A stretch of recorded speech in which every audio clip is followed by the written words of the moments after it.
PI, China News Agency, etc. Reuters tumatawag sa akin to interview the youngest mother who ever made to the summit of Mount Everest. Hindi lang yung nag-traverse world record, youngest mother din. So, again, you look at that. Can you imagine yung mga babae natin? Alam mo si Noel at si Karina, barely 5 feet tall, malilit lang. But look what they have accomplished. First women in the world. World record. Can you imagine that? The only malamig sa atin dito, pag nakapasok ka sa air-conditioned room like this. The only ice na makita natin, pag binuksan mo ang refrigerator mo. Yan lang ang ice natin. But look what we have done. Ganon kagaling ang Pilipino. So of course, ito ang support group, Dr. Ted Isguera of the Coast Guard. Makita siya every time, pag may mga disaster, natin siya nag-rescue dyan. Ito si Walter Velasco. I'm just trying to show to you para maniwala kayo sa Pilipino na pakagaling. Ito si Walter, hindi siya, Walter is not with us. He was based in sa Kwanza, Germany and sa US because he works with ilan, alam niyo ito. Ayaw niya sabihin yan kasi classified yan eh. But he provide us with technical data about the weather. Kaya kami lang yung team na akyat baba for the past 3 years that survived, came back all alive. Ang iba dyan, you know that you're on the right track sa Mount Everest when you see the dead, when you see the dying, and you see the frozen. They serve as landmark. Alam mo, tama yung ruta mo, as nakikita mo, naiwan lang yan. Hindi na ginagalaw yan because hirap na hirap ka. Paano mo galawin yan na one step lang, hingal na hingal ka na? So, and the other one is Fred Amelie. So, if you look at it, those are the quests. It was an improbable quest because, you know, saan tayo nanggaling? Oh, itong ating mundo. Sabi nga nila, when we were there, the first time, 2006, oh, akala nila Hapon kami.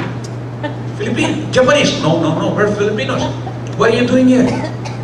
We're gonna climb Mount Everest. Yung mga puti, climb Mount Everest.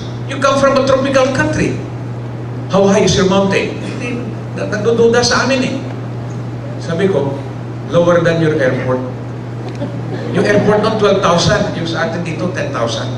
10,000 feet ang Mount Apo. The airport in Nepal is 12,000 feet. So sabi na, well, wish you all the best. They were shaking their heads.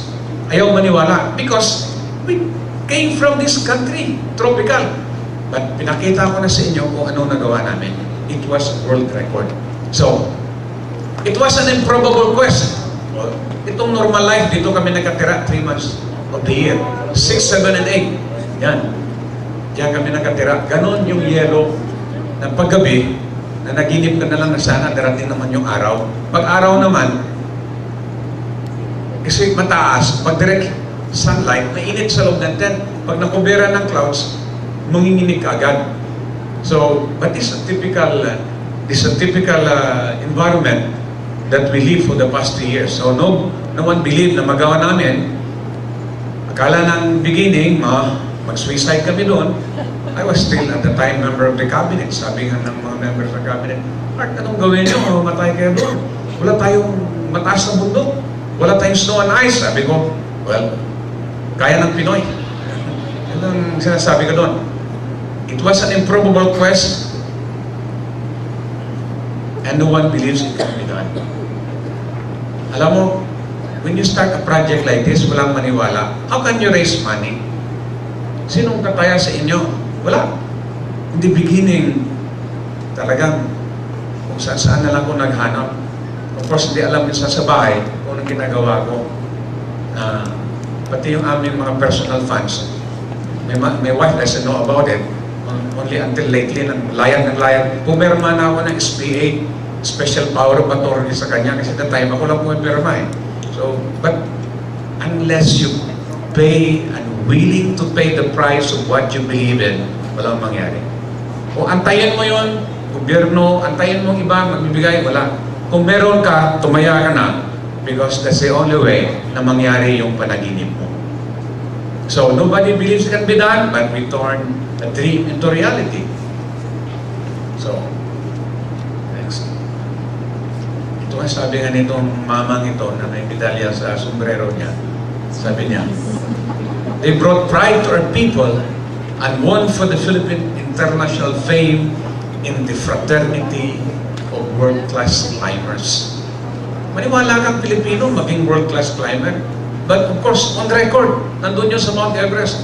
Alam mo, every year, April and May, that is the time where the great and not so great mountainous of the world converge in Nepal. Don't you know, in the beginning, pagsimula namin, parang prom-day kami, nangangapa. Siyempre, you're old. Here at Mount Everest, nandito kami. Gagawa ba namin? But, in 3 years, 6, 7, and 8, every year, the Philippine expedition team, 2 pages of write-up about us, about the Philippine team, about what we have done, including that I adopted a Sherpa son.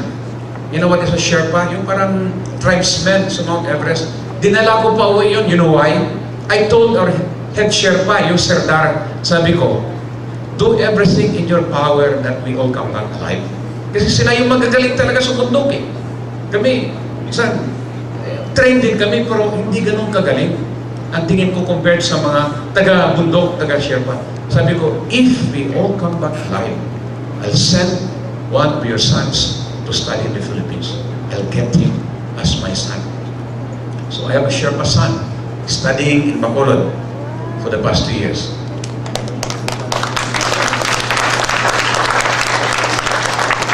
That's why I will also be connected with Mount Everest, because I have to bring back my Sherpa son to Mount Everest once every 3 years. Next year, I'll be back in Mount Everest. Base camp lang. What are the lessons learned? This is me and Leo Racion putting up the Philippine flag in the Philippine camp. Ito ang base camp. O, tingnan mo. Yan, base camp. Ito normal lang yan. May mga abalance yan every day. Dumadagungdong 2 or 3 abalance a day. So, lalayo ka na hindi ka ma-covered ng abalance. What are the lessons learned? We're able to do what we want and reach for the stars because we have teamwork and unity. And yung aming, but second, it was not baka sakali. Yung lakas loob lang tapang. We use science as a tool. Because sinabi ko na sa inyo, yung weatherman namin nanggaling sa NASA. In every level, whether it's 15, 18, 20, 22, 27, 29,000, I know in my fingertips wind speed, wind direction, etc. Lahat-lahat na ginagawa. So, these are all management as foundation of all understanding, and then we have gone to Balanay. So, Mount Everest started as a dream, and now we're waving that flag, and now we're into the Balanay.